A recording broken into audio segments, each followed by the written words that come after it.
So yun, good morning sa inyo. Bali, ito naman ang trabaho natin ngayon. Balik na tayo sa kulay pula na container. So kung makikita nyo, ganyan siya pag dinadala sa amin. Ayun yung nakikita nyo sa labas. Yan yung mga stock. Kasi yan mga ano na yan, ang hindi na pwede gamitin, mga bebenta na sa junk shop. May mga butas na gano'n. Sipag ni Kuya Kevin, no?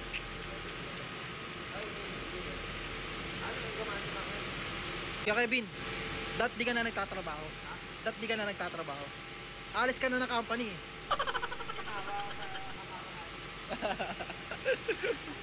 Naawa ka pa? Masipag to si Kuya Kevin eh. Kasi mamaya pa. Masipag to eh. Gusto nito hataw sa umaga eh.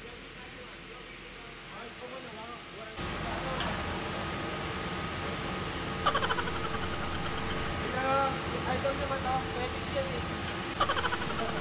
Alam mo, pagod na pagod sa trabaho na, no?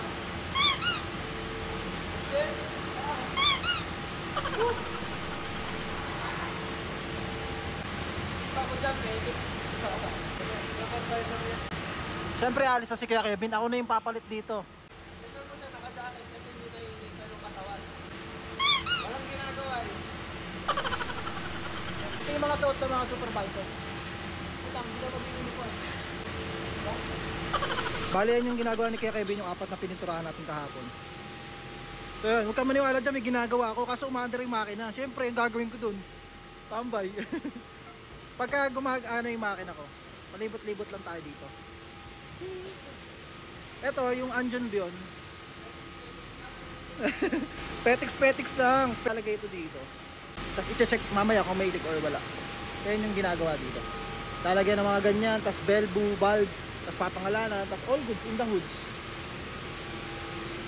So yun, may dalandan dito. Kuha tayo.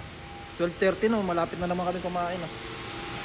So yan, shoutout nga pala kay Patrick Carriedo no. Yan, nag-comment dito sa video natin sa YouTube. So yun, bagong kaibigan natin. Shoutout sa'yo, shoutout. Dahil na muna tayo dalandan. Tsaka kay Kuya Ray pala, yung dating nagtatrabaho dito. Siya yung dating nagtatrabaho dito bago ako mapunta. Sabi niya, buti nakakapag-video daw ako kasi dati pahirapan daw. Kasi yung cellphone ko di magnet. May magnet sa likod. Kaya dinidikit-dikit ko lang sa mga blind spot din. Hindi ko rin pinapakita sa Korean. Minsan nakikita ng mga Korean, hindi naman nila ako pinapagalitan. Sa dinidikit ko, patago lang din ako mag-video. Tapos pinapakita ko sa video, kami lang ni Kuya Kevin. Minsan nasasama yung mga Korean. Ano lang, patago lang. Kaya kayo din mo. Tawag ko naman si ano, Kuya Ray. Tawag ko si Kuya Ray. Ano mo? Oo, hindi. Shoutout sa'yo, Ray. Namimiss mo ng company. Load ka lang dito. Ito yung Petix yan. Tatanggalin na ako dito kasi Petix daw ako eh. Nakuha mo na yung loob ng mga kasama mo na yan. At alam naman nila kung nagtatrabaho ka ba o hindi. At hindi mo naman napapabayaan yung peso mo. Wala namang problema. Yan, minsan nga sasabihin sa akin, bagalan mo lang. Ayun, nakasalang naman yung paano ko. Pag may mga nagawa naman na tayo. Pag busy sila sa trabaho nila, tulungan mo, gano'n. Para ano yan, tulungan lang. Para pagka nakikita nilang wala kang ginagawa, okay lang din sa kanila. Kasi pag sila naman walang ginagawa, okay lang din. Parang bigayan lang, bigayan. Pero may ginagawa ako dito ha. Joke lang yung harutan lang yung nawala. Minsan sinasabi namin Petix. Pero hindi naman kasi namin nabibideo lahat ng ginagawa namin dito. Busy rin kami dito. So ako lang, pag yung yongso kasi ginagawa namin yung malalaki, 15 minutes kasi sinasalang yun. Bali, wala naman ako ibang gagawin dito. Ulit, ikot-ikot kami. Guguluhin ko si Kuya Kevin. Ray, balik ka na daw dito, Ray. Dalawa yung magsama. Balik na daw. Kaya pabalik ka na kasi aalis na silang lahat eh. Basta maririnig ko naman kasi yung machine. Maririnig mo naman yung machine pag tapos na siya. salang sa kanya. So maingay nga lang dito sa company namin. Yung audio, pag napapanood ko to, minsan hindi nyo naiintindihan yung sinasabi ko. Pero umorder na ako ng mic. Sa next vlog natin, pag nasa namin island ako, gagamitin ko na. Nagpa-order ako sa kaibigan natin na si Repax TV. Yan, shoutout kay Repax TV. Nagpa-order ako sa kanya kasi may kupang siya. Sa kanya ako nagpa-order.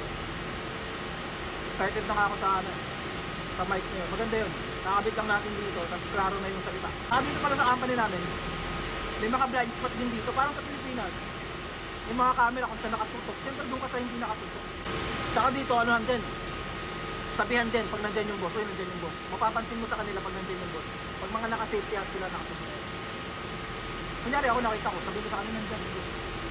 Sadyang, ayun, kamusta yung salang natin, balik tayo na. Go! So yun, ito yung ginagawa ko, baka sabihin nyo, hindi ako nagtatrabaho. So tapos sa isa lang, 15 minutes. Tapos iikot uli natin, tapos isasalang ulit.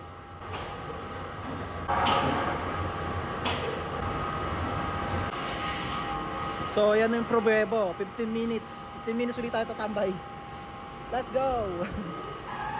Minsan, dito ako nakapesto, nakaupo lang ako dyan.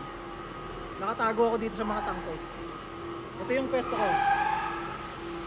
Para tinitingnan ko kung may dadating, para tatayo ako kung may ginagawa. Pag wala, gala-gala. Ano yan, sir? Ang ginagawa ni Kevin dito, nagsusunog lang. So yun, sa mga gusto pala mag-avail ng sticker namin, chonon lang. Share nyo, mamimili kami ng sticker. Oh, mamimili kami ng mabibigyan ng sticker, ha. Ito ang official sticker namin. Ayok. Mainit ba yan? Mainit. Sasayaw ko sa gas eh, di ko pinapatay eh. Bakit ako ba bumibili? Kala mo tagapagmana ka dito ah.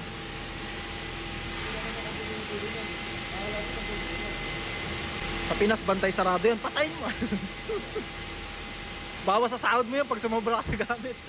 Ay, babo ka. Ay, hindi naman. Sapa. Hindi naman. Nakakatakot lang pero wala. Malamig kasi dito kaya di ramdam. Patawa-tawa na mamaso. Kasi para haras, Ginugulo lang natin pag wala tayong ginagawa. Angas ako, naka-vape po. Bagong buhay. Kipak-kipak. Ito nga pala yung ginagawa ko pagka nakatambay lang ako. Nagpapalakas tayo.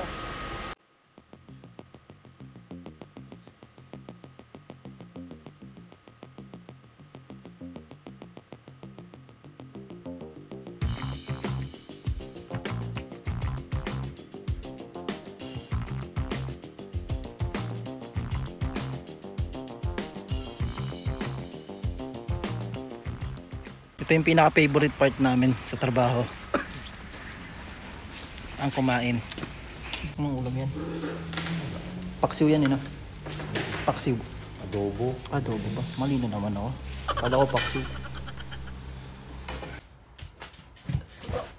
Aray! Susukit.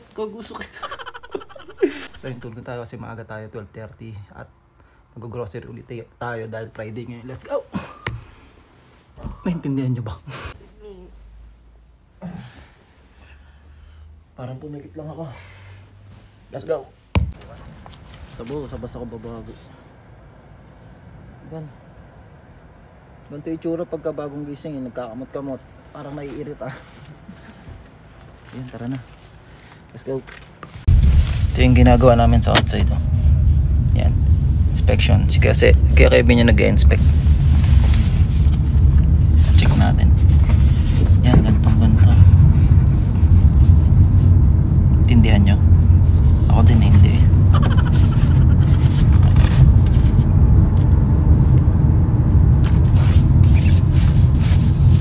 Ano 같아요? Yeah. Baekwang iced tea. So yun, we're here again sa Hanaro Mart. Basta tuwing Friday, pag sinisipag kami sumama mag grocery, sasama kami. Kaso 12:30, nawawalan kami ng pahinga ng 30 minutes. Obligado kaming gumising kasi nga sasama kami. Wala ka naman na. Ako na lang. Pusit, sabaw. Uy, pusit. Langka oh. Saan kaya galing yung langka nila? Sa Pilipinas kaya? Sa Vietnam. May bawang pa tayo dun, di ba? Hindi ko lang alam. Kung nagluluto, ba't akong tatanong? Ay go. Ano kaya to? Okay. Ano to? Ito yata yung yung kinuha ng boss. Oo, ganyan. Ito yung nakalala nyo yung binigyan si Kuya Kevin ng bonus. Ito yun. Chonggok Chang. Sa wakas nagmura na yung kamatis ngayon. 250 na siya. Ay, ganun pa rin. Nasa 280 pa rin siya. 4 na piraso. Diba? 280 pesos kamatis. 4 na piraso. Ito mga muro dito. Ito, pakita ko sa inyo ah. Itong buto na to, gusto namin bumili ni Kuya Kevin. Check nyo kung gaano kalaki oh. Pwede na itong pang pang sabak sa gero. Laki oh. Tapos 400 pesos lang. 430. Ganun. Sarap yan pang bulalo. Kaso nga lang, ang pinoproblema namin yung papangkat namin dyan. Kasi pag binili mo yan, ganyan na yan. Tapos meron din sila mga hita dito. 1, 2, isa pa. Mahal. 1, 2. Isang pa. Ito yung ginagawa ng kaibigan natin na si Randy Vibes. Yun, shoutout kay Randy Vibes. Pengi akong ganito, 2 box. Charot. Hindi, nagdala siya nito eh. Nakatikim din ako ng gawa nila. Hiring dito, Cortador. Ang bill natin 70. So yan guys, ito yung mga pinamili natin. Yan. Ako nga pala yung kargador ni Kuya Kevin. Sana. Let's go, everybody.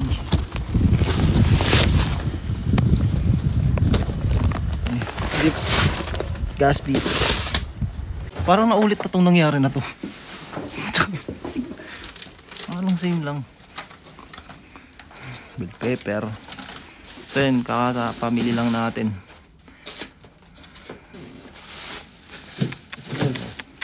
Yun no. Tobu. So yan. Mamaya naman maglilinis tayo ng gisoksa. Tulog muna 5 minutes. Tulog muna tayo ng 5 minutes.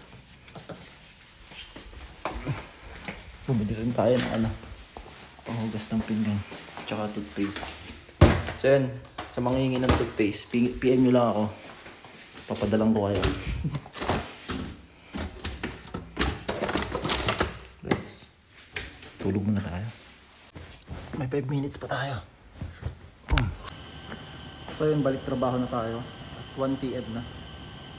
So wala, hindi tayo nakapagpahinga. Konti lang. Siguro pikit lang yung pikit tas gising. 5 minutes. Ganun pag Friday kasi pag sumasama kami bumili. Minsan naman hindi kami sumasama bumili. Pero pare-pares ng binibili nila. Pag kami, nakakapamili kami ng gusto namin. So dahil Friday ngayon, mamaya maglilinis na ulit tayo ng gisoksa. Ganun lang. Ulit-ulit ng buhay namin dito. So yun, yung trabaho natin yun. Nakatatlo na tayo at 2 na lang yung gagawin natin. Yung isa tapos na yun eh. So yun, trabaho na. Let's go. So yun, may problema sa pinipinturahan natin. Ayaw kumapit ng pintura sa taas. Kaya wawalisin natin. Let's go. So yun, sa mga oras na to, nagka-problema nga yung machine. Hindi ko alam kung yung machine ba yung may problema or yung pang-spray. Basta ayaw kumapit ng pintura dito sa may taas na part. Pansinin nyo, kalahati lang yung napipinturahan. Tapos yung taas na part, manipis lang siya. Ayaw niyang kumapit. Kaya yung pinabalik na lang sa akin kasi wala na kaming oras, uwian na din. 1 oras na lang mag-uwian na kami. Kaya pina-sprayan na lang sa akin. Tapos basta pinatanggal lahat ng pintura.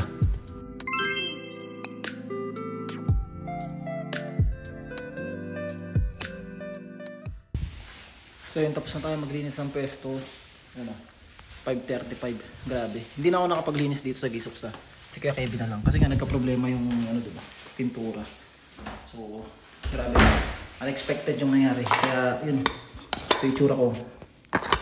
Yung wala ng face mask. Para tayong nag-makeup. Diba? Lamos lang tayo.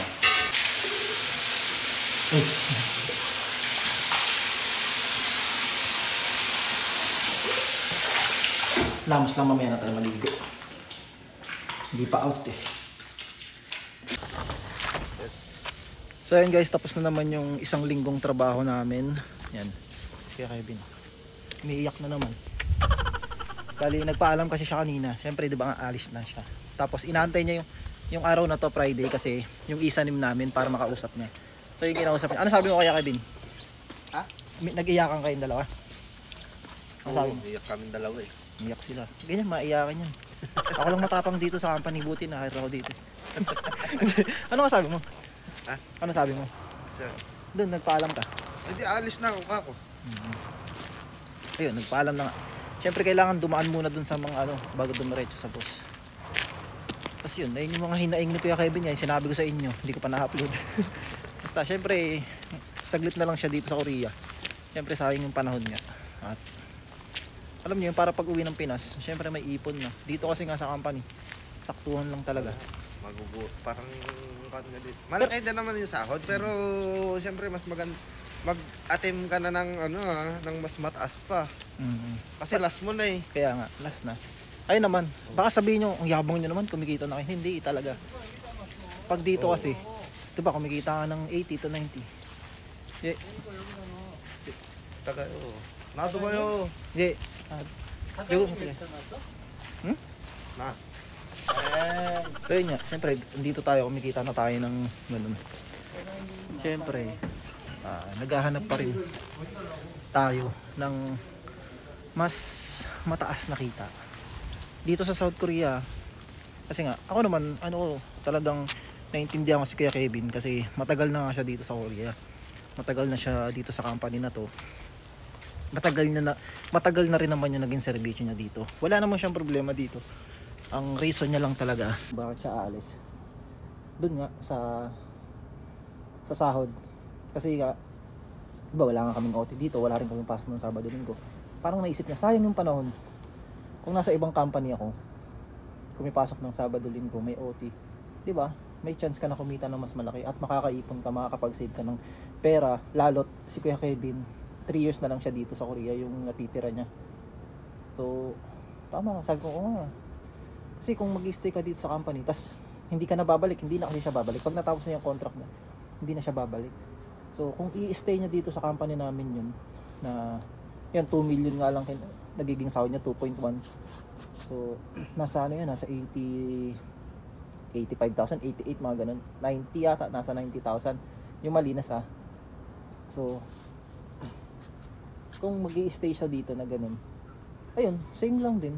Puro ganun lang kikitain niya. Puro, hindi siya ang niya kasi, hindi siya nakakapag-save. Nakakapag-save naman. Kaso, mas gusto niya pa ng mas malaki yung masave niya. Kasi nga, last na contract niya na nga to sa Korea. So, naghahanap pa siya ng mas mataas. Kahit ako dito, di ba? Sabi nga sa inyo, nabababaan ako sa sahod dito. Basic. Kasi yung expectation ko talaga nung nasa Pilipinas ako, basic salary lang to. Basic talaga. Hindi ko naman akalain na dito talaga ako mapupunta sa company na basic salary lang talaga, na walang OT, walang Sabado Linggo. Kasi lahat sasabihin nila, basic lang yun. Kasi pag nagka-OT ka sa isang araw ng kada isang araw may isang oras kang OT, di ba? Magkano yun? O nga, sa isip mo, binobuo mo na sa isipan mo na, o nga no. Magkano rin yun? Makasahod ka siguro dito, mga 2.5, 2.3, malinis na. All goods na yan. Kasi may konting OT, may pasok ng Sabado Linggo. Kaso nga lang, inupuntahan natin company, walang OT talaga, walang Sabado Linggo. Kumbaga sa basic salary na saktuhang gawa lang talaga. Siyempre, nasa Pinas tayo, nag-expect tayo siyempre may mga OT na papasukan natin. Kaso wala ganun. Kaya yung expectation ko pala, hindi yun yung nangyari, di ba? Expected ko kahit magka-OT lang, kahit paano mataas nito. Kasi mataas talaga yung basic salary, nasa 80. Kaso pag nasanay ka na ganun, tapos naikukumpara mo yung sahod mo sa iba, na buti sila may OT sila konti, kahit sa isang oras na OT sa isang araw, malaki na yung diferensya nun, malaki kasi bayad sa OT dito. So pag naikumpara mo na siya, parang sayang yung panahon. Ang lagi namin sinasabi dito, sayang yung panahon na pag-i-stay namin dito, lalo't si Kuya Kevin, last contract niya na. Ako naman, all goods lang na dito. Hindi naman Kasi ko, pagka tumagal pa ako dito, kunyari magte-10 years ako dito, parang iniisip ko lang, oo nga, no, sayang. Eh di 3 years lang ako dito, tapos lipat na. Pero depende mas naghahangad pa tayo ng umangat pa yung konting sahod. Parang magkapasok ng magka-OT, magkapasok ng Sabado-Linggo. Kasi kaya naman natin magtrabaho. Dito naman kasi, pagtatrabahuhan naman natin yun bago tayo kumita ng malaking pera. Pagtatrabahuhan naman natin yun. Siyempre, kami lang talaga gusto namin ng trabaho kahit Sabado or OT. So, ayun lang sa amin. At kay Kuya Kevin talaga naiintindihan ko yan na kailangan niyang umalis. So, nagpaalam na nga siya doon sa sa Terinim namin. So, tapos sunod sa Chajangnim.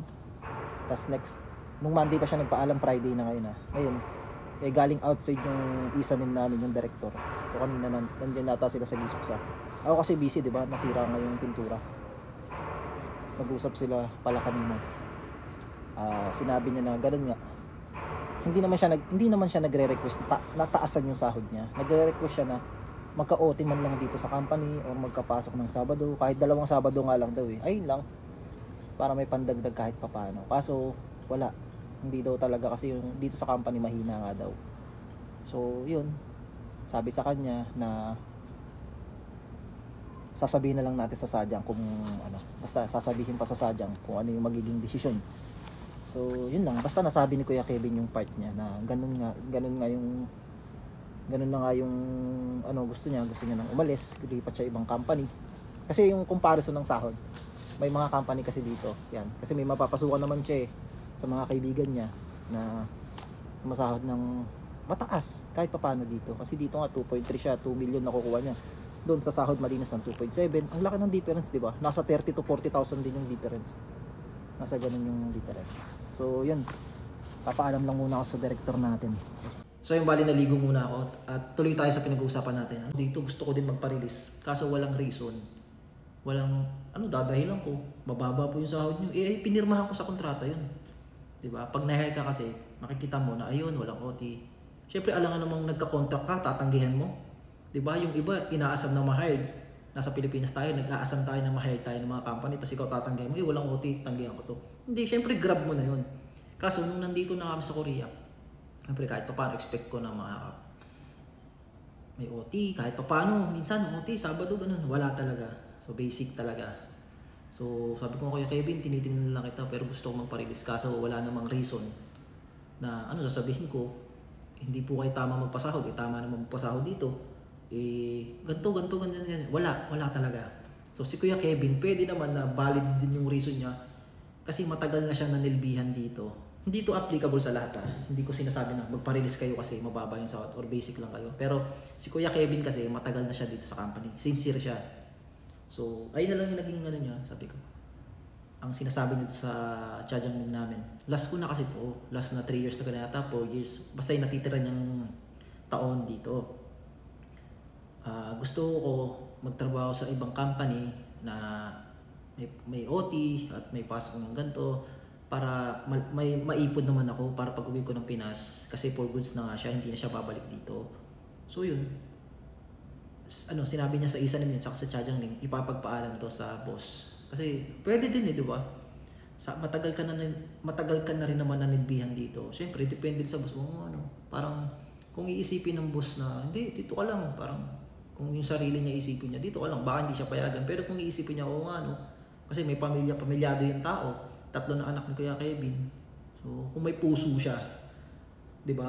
Sige, kung ayun yung gusto mo. Siyempre, di ba? Ako para sa akin papayagan mo kasi nga matagal ka na dito tapos parang naka-fix nga kasi na basic. Sige. Parang papakawalan mo kita para maranasan mo ng kumita ng mas malaki at makaipon ka ng mas malaki dahil uuwi ka na sa Pinas pagtas ng contract mo, hindi ka naman nababalik. So yun. Pero hindi pa natin masisigurado na papayagan siya kasi nga papagpaalam pa lang. So yun lang, gusto ko lang naka-document talaga lahat. Kasi babalikan natin to, ito yung time na nagpaalam si Kuya Kevin. Ganun. Tsaka mangyayari, pag nawala na si Kuya Kevin dito, na mag-isa dito sa company. Kaya nga, nung sinasabi niya sa akin na alis na ako par, gusto ko nang umalis. Lagi ko siyang tinatanong, Kuya Kevin, nung mag-isa ka dito, ilang taong kang mag-isa? Matagal din, taon din. Di ba? Iniisip ko, matagal ako magkakaroon ng kasama. Di ba? Tapos, Basta ganun iniisip ko, paano mag-isa, ang hirap mag-isa dito, ang laking adjustment kasi. Pero hindi ko naman kinokontrol ko, huwag ka na umalis Kuya Kevin. Hindi, sabi ko, Kuya Kevin, sige. Kasi tama yan, decision mo. Kasi nga, last mo na yan last contract mo na yan para mas makaipon ka na mas malaki. So, yun lang. Mag-update na lang tayo sa mga susunod kasi hindi ko pa masasagot kasi isasabihin pa lang sa boss, kakasabi lang kanina sa isanin namin. So, yun lang, si Kuya Kevin nandun nagpe-prepare ng pagkain. So, tayo dito, nag-exit vlog lang ako. So, bukas pala, Saturday bukas, pupunta tayo ng Seoul. Ang pala namin, di ba pupunta kami ng Nami Island. Sa Sunday pala yung Nami Island. Tapos, bukas, papunta na ako ng Seoul kasi dun yung Nami Island sa Seoul lang. Mag-hotel na kami dun para pagising na umaga, maaga kami pupunta ng Nami. One day lang naman kami sa Nami. So, kasi malalayo pa kami. Ang biyahe namin, 3 hours, 4 hours papunta ng Seoul. Kaya, doon na kami mag-meet up, lahat ng mga sasama. Hindi ko alam si Repax lang kasi yung nag-chat sa akin na isasama ako So, yun. Kikita-kita doon sa hotel. Tapos si Jepo isama. Kikita-kita doon. Tapos mag-hotel. Tapos kinabukasan, maaga-maaga, pupunta ng Nami. Para ma-enjoy yung haba ng oras. Kasi hapon din ng linggo, uuwi na din lahat. Kasi may makapasok ng Lunes. So, yun ang mangyayari. Bukas, siguro tanghali tayo aalis papunta ng Nami. Kasi 3 PM yung yung meet up namin dun sa hotel.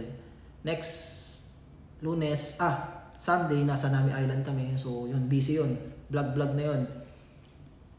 At syempre, bablog ko yun. Nami trip yun First time ko lang mararanasan, tsaka once in a lifetime experience yun. So, at may bago tayong laruan. Umorder nga pala ako ng mic. Kasi yan, cellphone lang yung gamit ko. Itong pang-vlog ko, ito yung cellphone natin. Ayun ang ginagamit ko. Tapos, wala siyang mic. Yung built-in mic lang ng camera. Kaya, minsan napapansin yung mga vlog ko, lalo pag sa company, maingay yung makina, hindi na naririnig yung salita ko. Kasi yung vlog ko pagka nagbablog ako, pinapanood lagi namin ni Kuya Kevin. Kasi natutuwa din kami, ayos ganda pala yung ginawa namin. Ako ganun yung trip ko. Kasi gusto kong pinapanood ko yung sarili ko sa TV. Kahit paulit-ulit yan, pinapanood ko. Ganun ako. Kaya mahilig ako mag-video. Tsaka makakalimutin niya ako. Yun yung pinaka-reason ko. Nakakalimutan ko yung mga ginawa. Kaya binibideo ko para nado-document ko. Para, ayun pala yung ginawa namin. Para hindi siya mawala sa utak ko. Para pag nakalimutan ko, papanoorin ko lang. Ganun. Makakalimutin.